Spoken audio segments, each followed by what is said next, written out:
Welcome to Solar Oregon's How to Go Solar and Storage Workshop. My name is Nicole, and I am a program manager at the nonprofit Solar Oregon. This is a reoccurring workshop that we have been delivering for over 16 years, and Solar Oregon has been educating communities across Oregon about solar for over 46 years. We provide you as a consumer with information you need to make good and informed choices as you explore solar and home battery storage. So we thank you for joining us today, and we'll jump right into it. So we're going to cover how solar works. We'll look at the components in a system, learn about a process called net metering that allows you to gain credit for the energy you export to the electrical grid, and we'll show you how that can save you money on your utility bills. We'll also take a look at how solar contractors assess your home. We'll see common issues with potential sites that could increase or impact your cost to go solar. And we'll take a look at home battery storage and some different options that are available to add battery storage to your home. We'll look at the current incentives and then also show you how you can connect with local contractors in your area if you're ready to get started and get a quote. Solar Oregon is a 501c3 nonprofit that has worked to encourage solar and storage adoption throughout Oregon for over 46 years. And we do this by providing reliable and impartial consumer education. We do this through workshops like this one, as well as solar showcases and solar tours. We host Solarize campaigns, which are regionally focused short-term events where communities can get discounts on going solar when they go solar together. And then we also lead expert panel discussions on a range of topics related to solar. We are a member-based organization, so if you'd like to learn more about that, you can scan the QR code here. Throughout this webinar, I'll also be putting important resources in the chat. So I'll go ahead and put those resources in now. We'll be referencing these throughout the presentation, and I'll post it again towards the end. And we do have our annual solar wine tour coming up just next week.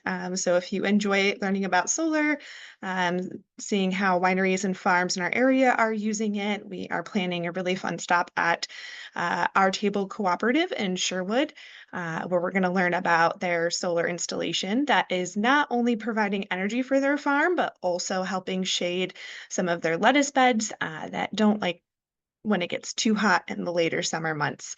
And so if you're interested in attending, there are still a few tickets available, and you can learn more by going to our Eventbrite page and our website, or scanning the QR code here. This workshop series is supported by Energy Trust of Oregon. Energy Trust is an independent nonprofit that was established in 2002 that provides resources to help enable customers of the investor-owned utilities in our state to use energy efficiently, as well as gain access to renewable energy. They offer key incentives for solar installation and battery storage. So thank you, Energy Trust, and you can learn more about them at their website. During this webinar, feel free to put any questions that come up for you in the Q&A. We'll be using the chat as a place to put resources and links to helpful websites. So yeah, if you have questions, make sure those just go right into the Q&A box, and we'll have time to review those at the end of the webinar. And then just to learn a little bit more about you and where you're joining from today, I'm going to go ahead and just run a couple quick polls. So I'll go ahead and start those now. One is just seeing where you're joining from today. If you're joining from Oregon or the coast or Southern Oregon, and just to learn more about you. And that helps us see where our education is reaching.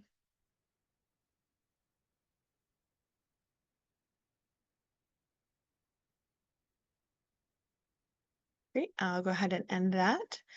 And then we have another poll about demographics. Again, just to know who our education is reaching so we can do better to reach more communities across the state.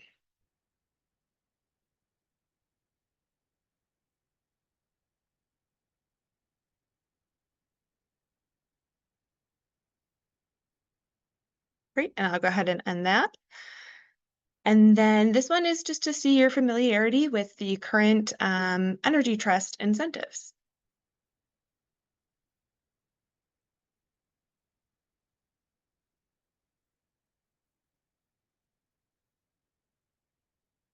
Great, thank you. And without further delay, we'll jump right into the main part of our presentation.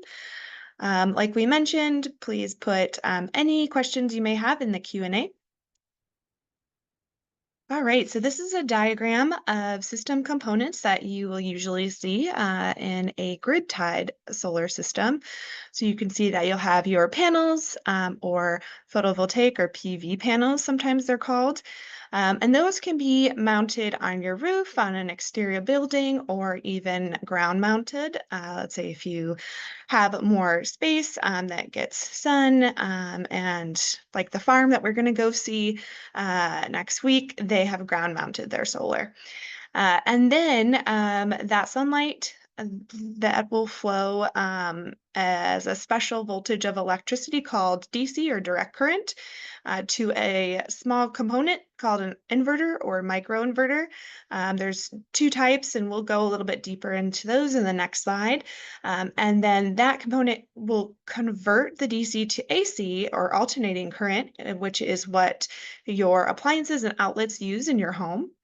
And then if you produce more energy than you are consuming, that could flow back out onto the grid because this is a grid-tied system.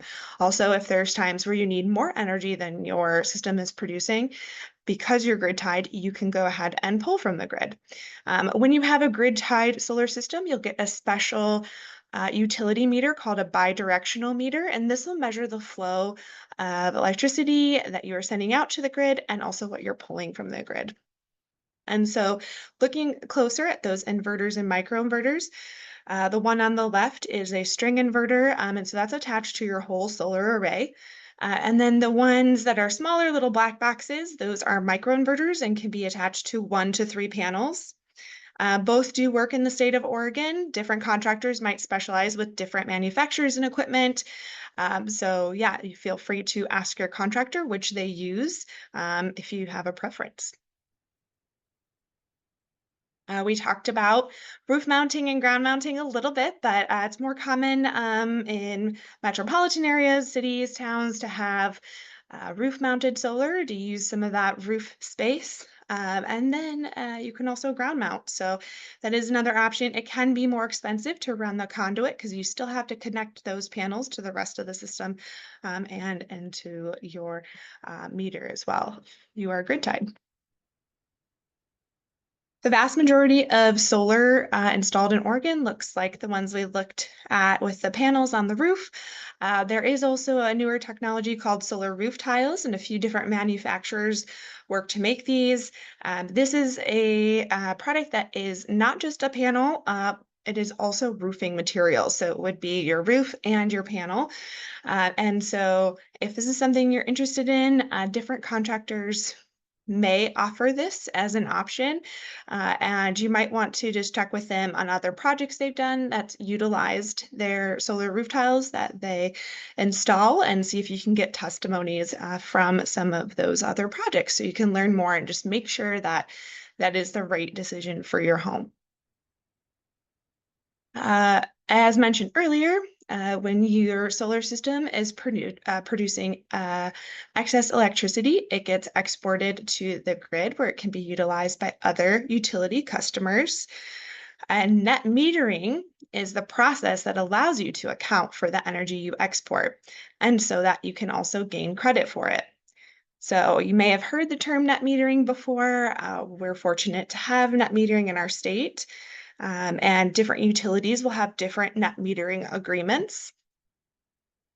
And these graphs here just kind of illustrate how net metering can benefit you by helping you gain credit. So that graph of the summer months, it's a lot more sunny in the summer. And so you can produce more with your solar. and you might be producing more than you consume, which is illustrated with the blue bar.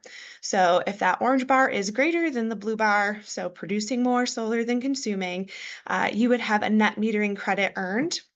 And the net metering year starts April 1st and goes through March 31st. So it actually starts right before those really sunny summer months here in our state. So you can build up more credits that you can pull from in the winter month. These credits will show up on your bill as a bank of credits. And so when you get your monthly bill, you can see if you have solar, you can see what your billable kilowatt hours are. Are you completely offsetting your energy usage? Or are you having to pull from the grid? And then you can also see if you're adding or pulling from that bank of credits, because it'll be listed on that bill. And then this winter month graph will show you you might be consuming more than you're producing. So because you're a grid tied system, you can pull from the grid when you need to. And if you have credits available that you built up, you can actually access those credits and still help decrease your utility bill. So here's an example of what that bill might look like. This is a PGE bill example. And so here you can see this customer is signed up for net metering and they have solar. It'll show you the service period, the service period reading for your consumption and your generation at the end and start of that service period. And then you can see if you have excess generation. So in this example, the customer actually produced more solar than they consumed. So they have a negative 327 billable kilowatt hours. So that would actually get added to their bank since they produced more than they consumed. And so just looking at this example, you might wonder, why is the bill not zero? Well, that's because it is a grid tied system and you are still paying interconnection fees. And so to be part and connected to the grid, you will still need to pay a fixed amount. And so this, I think right now is closer to $15 or $18 a month. And of course, if you are using more energy than you're producing and you don't have those built up credits, you'll also see a billable kilowatt hour added to your bill. And that bi-directional meter that your system will have when you install solar is helping read what you're exporting and importing each time that you look at your bill. So solar is highly modular and customizable. It's really important to consider what you're looking for your specific site and what the needs of your home are. System size is usually determined by how much electricity you consume when you meet with a solar contractor. They'll be reviewing your past energy bills to help size your system to meet your goals if you're looking to fully offset, or if you are doing a smaller system because maybe the overall cost of the install is more important to you. They can help determine that by looking at your previous bills. The average residential size of solar in Oregon is an 8 kilowatt system, and we'll look at battery storage later, but those are varying from 1 to 2 batteries, and batteries are measured in kilowatt hours. And of course, other factors can play into what your system size is. For example, it depends how much available roof space you have, what your budget is, if you have certain aesthetics. For example, if you're in an HOA, they can't restrict you from going solar altogether, but they can have certain requirements for how the solar is installed, like if it can't be on a street facing part of your roof. Yeah, and if you have any questions about that, if you do have an HOA, it's good to check in to see what their policies are, and feel free as well to email us if you do have questions. So now that we looked at some of the basics, we'll look at some of the factors of your home that can impact your ability to go solar. First, you need to have access to the sun to have solar. And so oftentimes you'll see solar installed on south-facing roofs. It can also be installed on east-facing, west-facing roofs. It usually will not be installed on north-facing roofs as you will have less solar access there. Shade can impact your ability to go solar. So if you have a lot of trees and your roof is shaded out, maybe you might have an exterior building that gets more solar resource or have space to do ground mounting. And then when you reach out to a contractor to get quotes, they can use satellite imaging software to see what type of solar access your roof gets. Another thing to think about with the roof is the roof complexity. So it's easier to install on a simple roof. If you have a very complex roof or really steep pitches, that can increase your cost. One of the biggest factors is going to be the age of your roof. Solar panels can last for 20 to 25 years. And so you need to have enough roof life so you can avoid having to uninstall those panels right away. So it's recommended to have at least 10 years of roof life minimum. But again, you want to try to match the roof life with the life of your panels. So if you are installing a new roof and also thinking about going solar, it would be a good idea to chat with both contractors and just let them know what you're thinking so you can discuss what that might look like and also review warranty questions as well. Roof structure can also impact your ability to go solar. More modern houses might have these additional trusses as well as rafters that are shown here on this picture on the left. And those tend to meet most of the codes.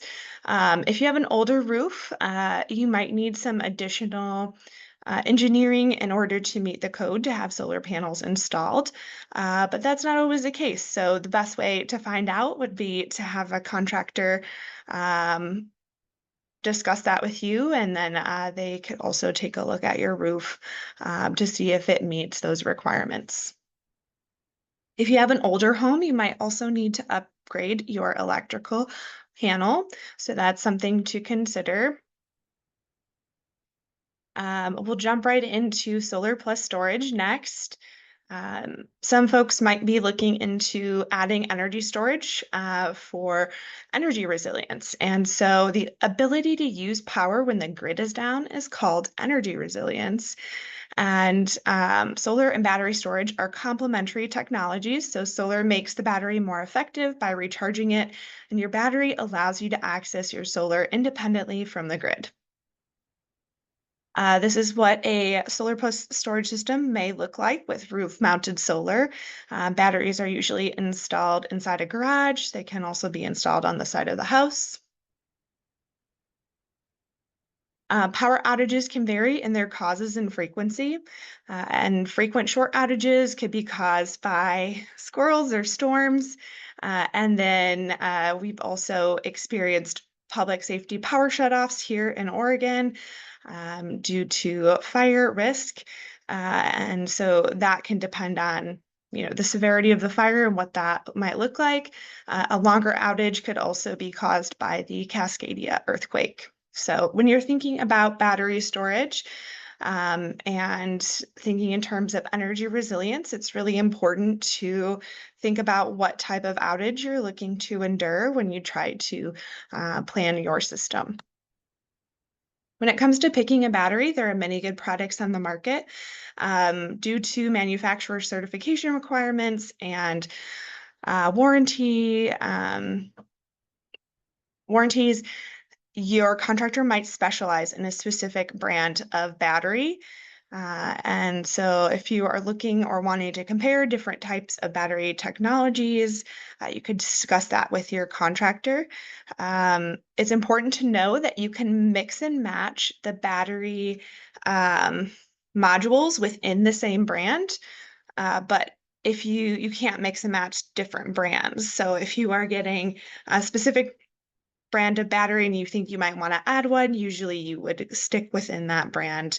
Most batteries have a capacity between 10 and 14 kilowatt hours of capacity. And so the average right now for systems in Oregon is about an 8 kilowatt solar system and then a 13.5 kilowatt hour battery. And that can change depending on your needs for your specific site. So if you're wanting to withstand a longer outage, you would have to add more batteries. And they do have larger capacity batteries as well for different manufacturers. The most common chemistry right now is lithium iron phosphate batteries. And so if you're thinking about different chemistries, looking at different brands can be helpful. Yeah. And one thing to note, it is important to set your expectations properly for what a battery can do and what it cannot do. So if you're trying to back up your entire home for days, you would need a lot of batteries for that. And so this brings up the point of a partial backup versus a whole home backup. So by doing a partial backup, certain circuits in your home will receive power from that battery, but the rest of your home will lose power during an outage. And so this can give you some longer access to that battery. If you choose to do partial backup, most people will choose to back up a common room that has outlets to charge their phones, laptops, and also back up where their refrigerator is as well, so they can keep the refrigerator running. The battery system sizing process entails a detailed conversation, and you'd want to think of what needs power and for how long, and have that conversation with your contractor. Also, if you're thinking about changing appliances in your home or getting an EV charger, those are good things to let your contractor know about. So that can be taken into account when planning your system. When you get a partial home backup, the way you divide your home into sections that are backed up and sections that are not is based on the breakers in your electrical panel. So once you've selected which circuits you would like to receive battery power, your contractor will remove those breakers and place them into a newly installed essential loads panel or critical loads panel. And this second electrical panel will be wired to the battery. There are also smart electrical panels on the market. So if that's something you're interested in, smart electrical panels can just be take the place of your old electrical panel usually, and they allow for some flexibility and customization on how you manage your loads. So that is a newer technology to look into. Because it's newer, it does have a higher cost. But if it's something you're interested in, definitely a good conversation to have upfront with your contractor. If you're interested in installing a battery, when to install the battery can affect both the system design and the price. So again, like being sure to share with your contractor what your vision is, what you would like your solar system and battery to do, is really important to do that upfront. And so if you install solar and battery at the same time, there's some efficiencies gained by making sure that that system can incorporate the battery and that it all works together. You can add batteries to existing systems, but you might need to update components in your solar system or switch out the inverter in order to incorporate the battery. And there are incentives for both solar and storage right now. So we'll talk about those a little bit later, but that's something to keep in mind as well. Batteries do require space, so they can't go in a cupboard. They're usually not as big as what's pictured here, but they have to meet National Electrical Code. So that's just something to keep in mind. All right, we'll jump right into incentives. Currently, there is a solar investment tax credit or ITC. The ITC is a dollar for dollar tax credit, meaning that you can reduce the taxes you owe by 30% of the cost of your solar and or battery storage installation. This is an incentive that you will not receive immediately. You must apply for it when you file for your taxes. And note, if you don't owe enough taxes in the year which you install, you can claim the credit over a course of a few years. This is something that we're also following very closely with federal policy changes coming through. Want to just be sure to keep in mind what might impact this, because this is a federal tax credit. We are not tax professionals here at Solar Oregon. So we're just sharing this information with you for education purposes. We do recommend checking with your tax professional if you are interested in claiming the ITC, just to make sure that you claim it correctly and are able to access it. One common misconception about this federal investment tax credit is that roofing costs are covered. If you had to re-roof to install solar panels, but that is false. If you're installing solar roof tiles, that would be different because that's the panel and the roofing material. But that's just one of the myths that you might find on the internet. So just being sure to check with your tax professional can help just ensure that you are claiming this correctly. Energy Trust of Oregon also offers incentives for both solar and home battery storage. Currently, the standard incentive for solar, if you're a PGE customer, is $900. And if you are a Pacific Power customer for solar, it is $1,050. This is an incentive that you would receive immediately, and it is one that would impact then your out-of-pocket cost. To access Energy Trust incentives, you do have to work with an Energy Trust trade ally, and we'll share with how you can connect with them later. And then this trade ally solar contractor would actually apply for this upon your behalf. There is also credits or incentives for storage. So you can see right now the current storage incentive is $400 per kilowatt hour, up to $4,800 for PGE customers, and it's $450 per kilowatt hour, up to a max of $5,400 for Pacific Power customers. So if this is something you're interested in and you're a PGE or Pacific Power customer, it is good to know that incentives do fluctuate depending on policy and budget. So it's just good to know what they are, and if this works out for you, it's not guaranteed to be there forever. So just knowing that they do change, and if you see something that does work out for your home, to take advantage of it while it's available. If your utility is not PGE or Pacific Power, you do not qualify for these Energy Trust incentives, but your utility might have different incentives available. So if you are looking to go solar or add storage, checking in with your utility to see what programs they have for solar is really helpful. And then you can also learn about what type of net metering agreement they have. Beyond the ITC and the Energy Trust standard incentive, there's also an Energy Trust income qualified incentive called Solar Within Reach. This is a dollar per watt incentive, and it allows PGE and Pacific Power customers to reduce their cost for solar and storage installations. And so on the Energy Trust website, you can access the table with the different thresholds for the household incomes to see if you qualify. And it's definitely good to check this even if you think you won't qualify, because you may.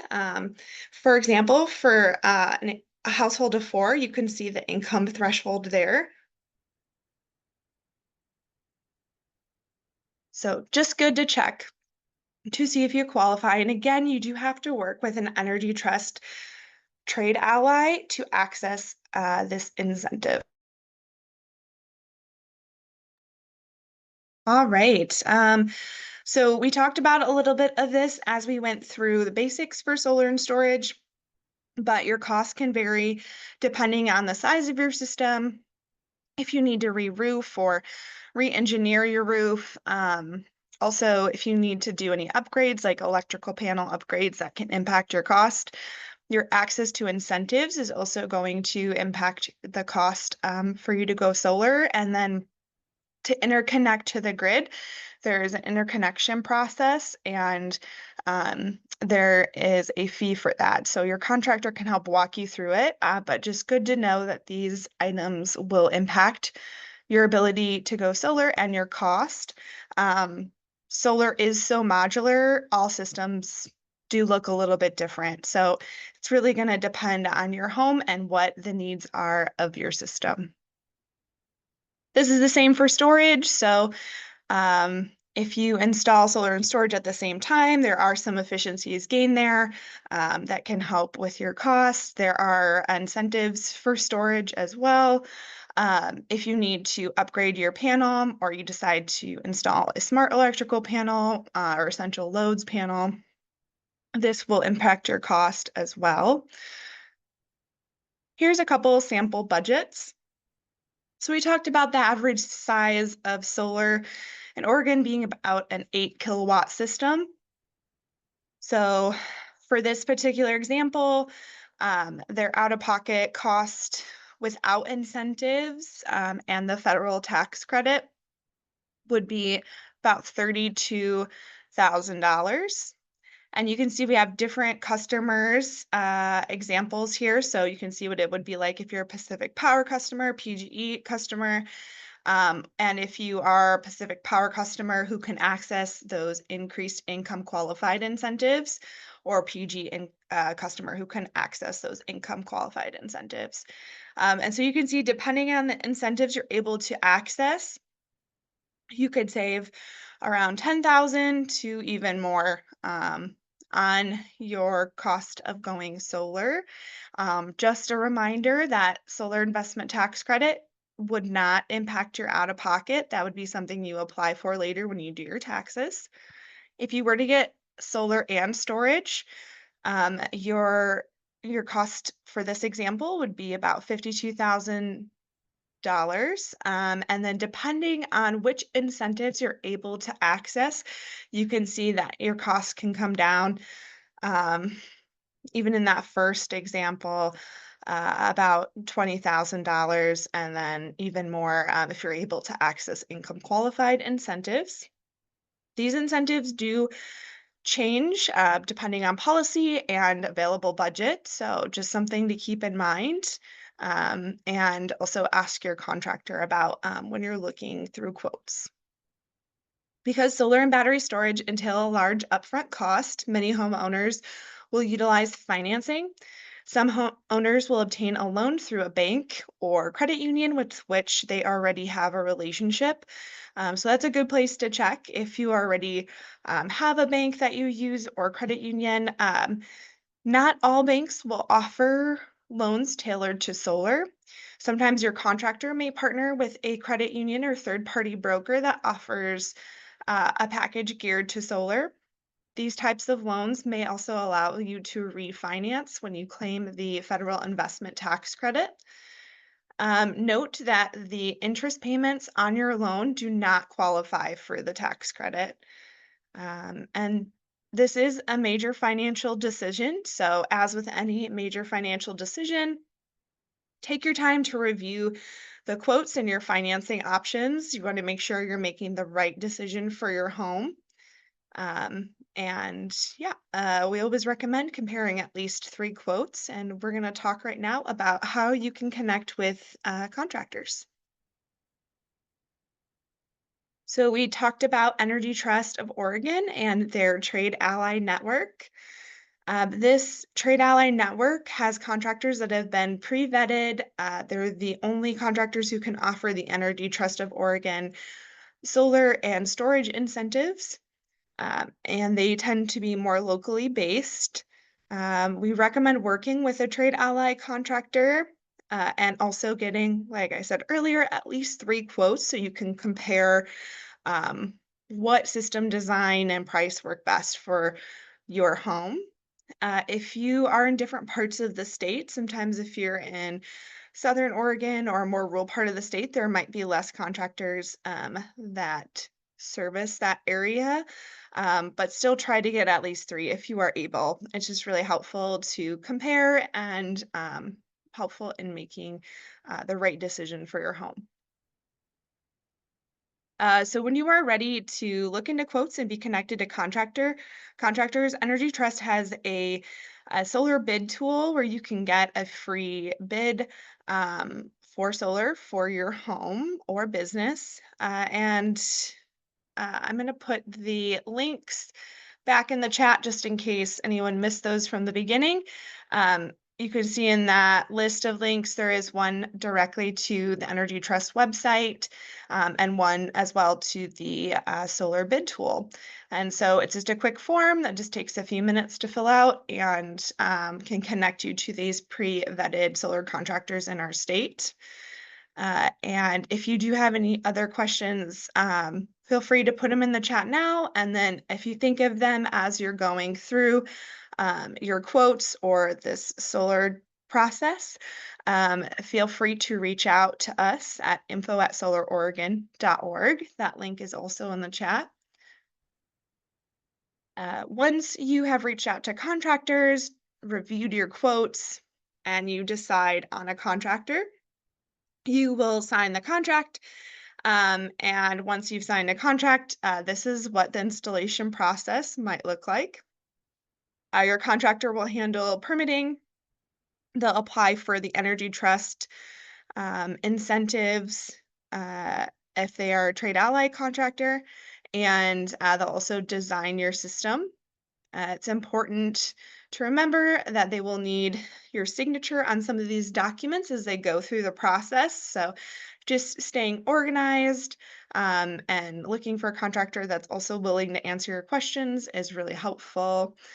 And once you have gone through permitting, different parts of the state have different permitting times.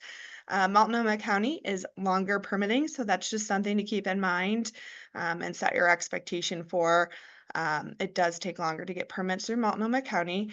And once you get through permitting, installation is pretty fast. It's usually 1 to 4 days. Once your system is installed, your contractor will manage and coordinate the installation of your bidirectional meter and help schedule your interconnection with the utility. This can take 2 to 3 weeks. Once you are interconnected, then your system will be producing clean and renewable power from the sunlight falling right on your property. So we're going to jump right to the Q&A. So if you do have any questions, feel free to put those in the Q&A box now. I'm going to repost the helpful resource links as well, so you can feel free to grab those.